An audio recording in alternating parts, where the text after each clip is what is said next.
if you cracked open your skull, right, and you pulled out your brain and you just sucked every single drop of water out of it. Oh man, that's quite the visual to start with. I know it's a little gross, but stick with me.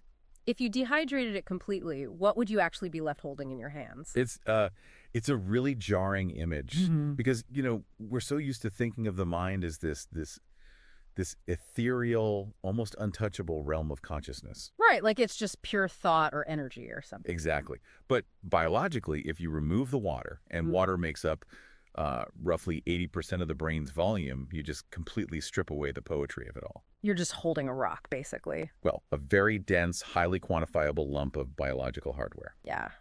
And welcome to the deep dive, everyone. Today we have a really highly specific mission. Wait, dude? We're taking the stack of source material that basically details the precise mechanical reality of how the food you put in your mouth physically builds and alters that hardware in your skull. Yeah, it fuels it, it changes the structure, it's everything. Right, because when you look at that dehydrated pile of brain matter, you are essentially looking at a ledger of your past dietary choices. A historical record of every meal you've eaten. Exactly. And the source breaks down this dried up pile into five main categories.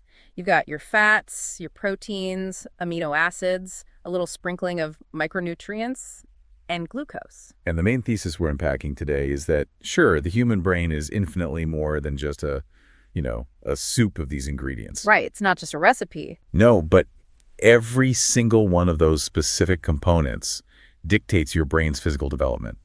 It dictates your baseline mood, your cognitive energy levels, and it does it in real time. Which is incredibly relevant to you, the listener, right?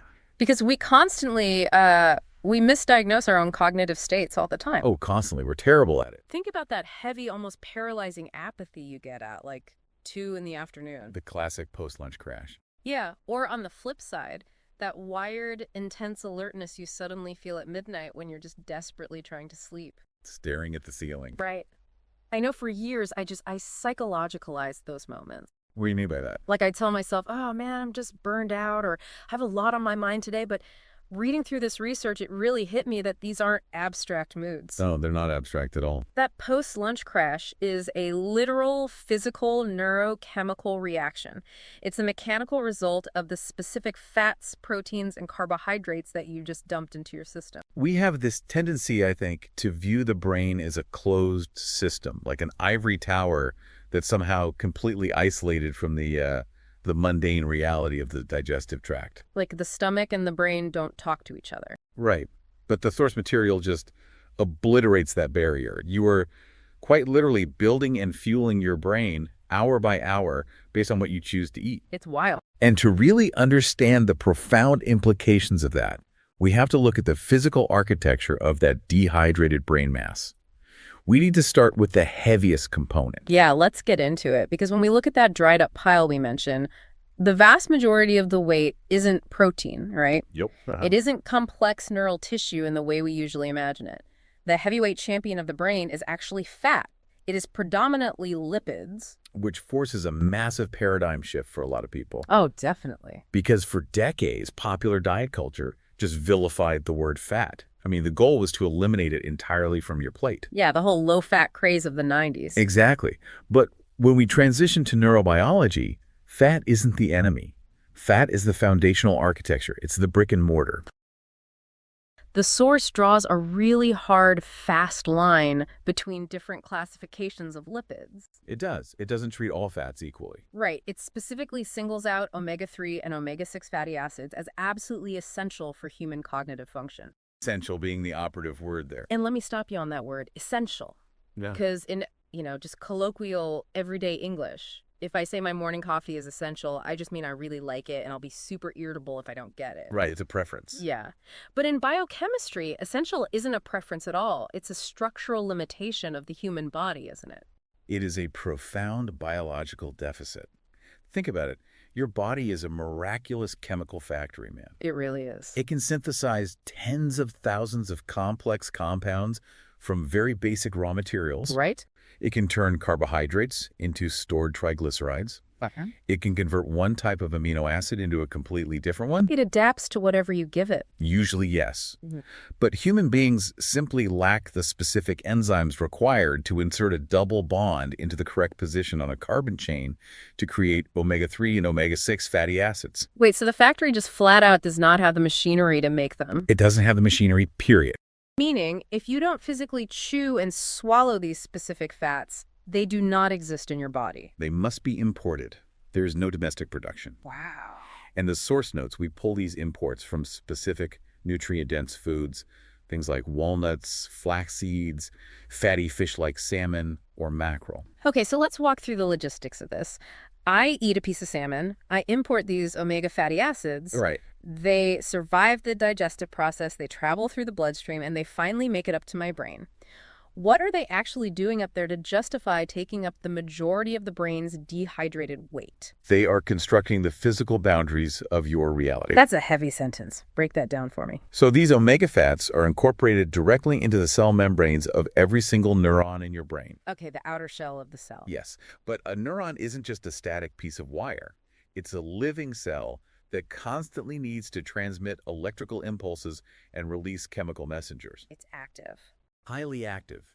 And to do that efficiently, the membrane surrounding the cell needs to possess a very specific physical quality. Which is? It needs to be fluid. It needs to be incredibly flexible. Okay, I want to visualize this properly. So a cell membrane isn't like a rigid plastic shell, like a ping pong ball. Far from it. A healthy neuronal membrane is like a dynamic, shifting sea of lipids. A shifting sea, I like that. And the unique molecular structure of omega-3s, specifically the kinks in their carbon chains caused by those double bonds we mentioned, that kink prevents the fat molecules from packing too tightly together. Ah, so they can't stack up like neat little bricks. Exactly. The kinks force them to space out, Mm-hmm.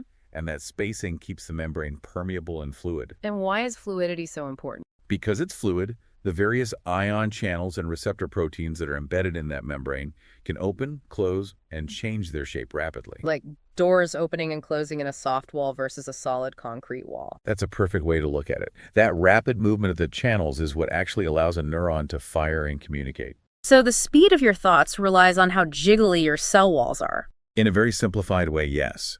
And the source links the maintenance of these fluid omega-rich membranes directly to the prevention of degenerative brain conditions over a human lifespan. That makes total sense. If the membrane is fluid, the machinery can move, the brain stays young. Right. But the source introduces a pretty terrifying counterpoint to this. It explicitly warns that long-term consumption of other types of fats, specifically trans fats and heavily saturated fats, severely degrades your brain health. It's the exact opposite physical effect. Let me test an analogy here on you just to see if I am grasping the physical mechanics of this. Go for it. Let's say building your brain is like building a house. Okay. The omega-3 and omega-6 fatty acids from your salmon and your seeds, those are premium kiln-fired bricks. Solid. And if you build your exterior walls, which are your cell membranes, with those premium bricks, the house is resilient, it breathes, it can withstand a storm. The structural integrity and the permeability are both optimized. Yes. But if you decide to build that house using trans fats and heavy saturated fats, it's like deciding to frame your exterior walls using cheap, waterlogged drywall. Oh, that's a good comparison. Like, it might stand up for a day, and it might even look like a wall from a distance, but fundamentally the material is totally flawed. That analogy holds up beautifully when we look at it at the molecular level. How so? Because saturated fats and trans fats have straight carbon chains. They don't have those functional kinks we talked about with the omega-3s. Yeah, they can stack up tightly. Exactly. Because they are straight, they pack incredibly tightly together. So when your body incorporates them into the neuronal membrane, the membrane literally becomes stiff. It turns into concrete. It loses its fluidity. The ion channels we talked about, they get stuck. The Yeah. receptors can't change shape as easily. Which means cellular communication literally slows down. You're gumming up the works, yeah.